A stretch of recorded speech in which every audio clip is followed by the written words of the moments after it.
Now, a couple of years ago, Art Bell had a chance to talk with John Lear. John's going to be our guest in just a few moments. And they were talking about what we now have called the John Lear disclosure briefing. And, Art was talking about, okay, what if the government asked me, Art Bell, to sit in on a disclosure meeting about UFOs? And then I had to make a decision on whether I was going to tell all of you just whether they were here or not, real or not. What would I do? Very compelling. And I want you to just listen to this because it'll set the stage for tonight's interview with John Lear. Okay, let's say the government chose me. They were going to use me as an outlet to release this information. Let's just say they did that and they took me to a briefing. Then what, John? Okay, we whisk you to, or they whisk you to Washington, D.C. You get limoed to this building, beautiful building. You go up into this room. They say, Art, you're the guy. If you give us the go-ahead, we're going to release everything we know to the public. And if you decide to go ahead, all major networks will be provided with information on all aspects of the cover-up. No type of information will be withheld because of the deal for immunity for all participants of the cover-up provides that nothing, no artifact, no piece of information be withheld. So here's what happened, Art. And of course, this we'll use some videos and stills. Our first UFO recoveries were in the late 30s. We made a couple in the beginning of the 40s, and then came Roswell, which the public found out about. We got 2 live aliens from Roswell. One died shortly thereafter. One lived until 1956. And we found out that so far there are 18 different alien species that we know about monitoring Earth. Some are good, some are hostile. Most are indifferent. We found out that we are the experiment or product, if you will, of an alien race who we never met and really don't know who they are. All we know is that the Greys are cybernetic organisms, glorified robots, if you will, who work here at the behest of their employers, monitoring us through abductions. We were never able to find out what the experiment is all about, except that we have been externally corrected about 65 times, and they, the aliens, refer to us as containers. There has been speculation that the souls our bodies contains is the reason for the experiment, but nothing has been proven or determined. Since 1938, we have lost over 200 aircraft to UFO hostilities and thousands of soldiers in all kinds of different kinds of action with aliens. Since that time, several 100,000 civilians have disappeared with no trace. Several thousand were eliminated by us because of their chance encounters with aliens, which we could ill afford to have publicized. A slightly more frightening phenomenon known as human mutilations have occurred on a regular basis and are similar to the cattle mutilations in that the humans are taken from the street, so to speak, and returned to the same area about 45 minutes to an hour later, with their rectums cored out, their genitals removed, their eyes removed from their sockets, and completely drained of blood. In all cases, it appears that the mutilation procedures occurred while the persons were still alive and conscious. One of our scientists speculated that apparently the human specimens had to be alive for the samples to be worth anything. Abductions occur on a daily basis throughout the United States to at least 10% of the population. And when we first became aware of this, we protested to the little gray being that we held in the captivity at the YY-2 facility at Los Alamos, but a deal was struck that in exchange for advanced technology from the aliens, we would allow them to abduct a very small number of persons, and we would be periodically given a list of those persons abducted. We got something less than the technology we bargained for and found that the abductions exceeded by 1,000,000-fold what we had naively agreed to. In 1954, President Eisenhower met with a representative of another alien species at Muroc Test Center, which is now called Edwards Air Force Base. This alien suggested that they could help us get rid of the Greys, but Eisenhower turned down their offer because they offered no technology. At this point, it became apparent to all involved that there was no such thing as a God, at least as the public perceives God.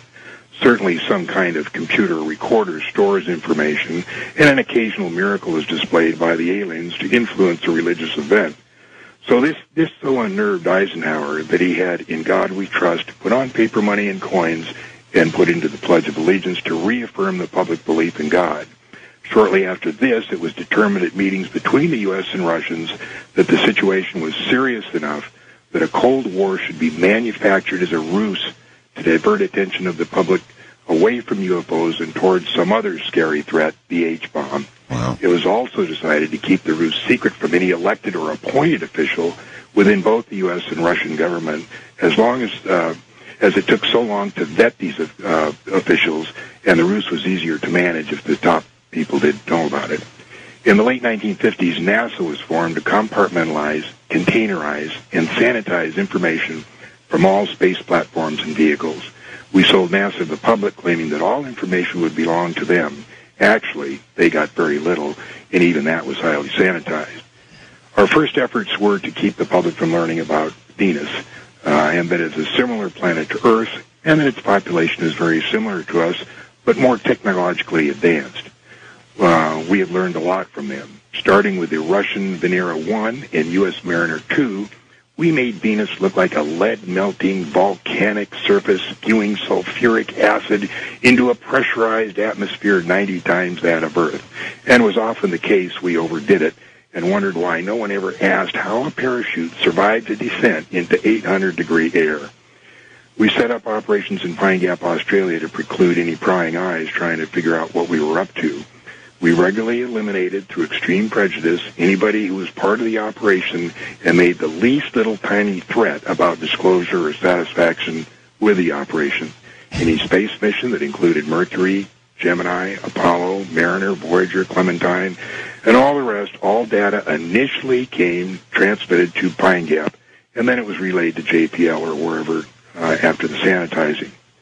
We had a little trouble with amateur radio operators, but we figured out when they figured out how they could intercept these signals, but we managed to deal with that. When the Russian threat began to fade, we introduced Vietnam, which kept the public occupied for over 10 years. The cover-up and the personnel to run the operation began to get bigger and bigger and required more and more money. We were enforced to inflate the defense budget, which soon was not enough. Then we got into the drug business, which was still not enough. We were the ones that looted the savings and loan industry and Wall Street to boot. It is so out of control now, most people want immunity and want out. But there is so much secrecy and so many double and triple blinds in place that it is unlikely that this thing can ever be dismantled. And even if you give us the go-ahead to spill the beans to the public, it's unlikely they will get anything more than, yes, we recovered a flying saucer, and yes, there was an occupant, but that's all we're going to tell you. So go ahead and roll the tape for Mr. Bell. What you see here are the human mutilations look like. That one was a male about 27 years old. Now that film is of dead aliens being pulled from the wreckage of their craft that crashed in Atlanta, California in the 50s. That craft you see over there was over 250 feet in diameter and had to be buried on the spot. That site is in Utah near Dugway Proving Grounds.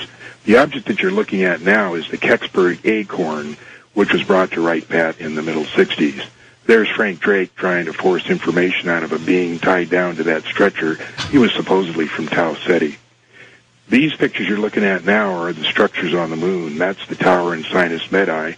It's over 7 miles tall. And that thing there is what we call the Colossus of Agurum in Mare Crisium. We don't know what it does, but the machine itself is bigger than Brooklyn, New York. Now, those are videos of the domes covering the craters. You can see that some are in a very advanced state of decay.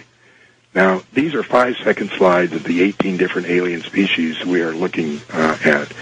That one there is the most gruesome looking. The guards at one facility are carefully indoctrinated over a period of several months, being shown pictures similar to, but not exactly like the alien. Only when they have been acclimatized, so to speak, of the horrible-looking beings are they allowed to stand in security positions. Before these acclimatations were done, we had 2 guards die of a heart attack as these aliens came down the hallway unexpectedly.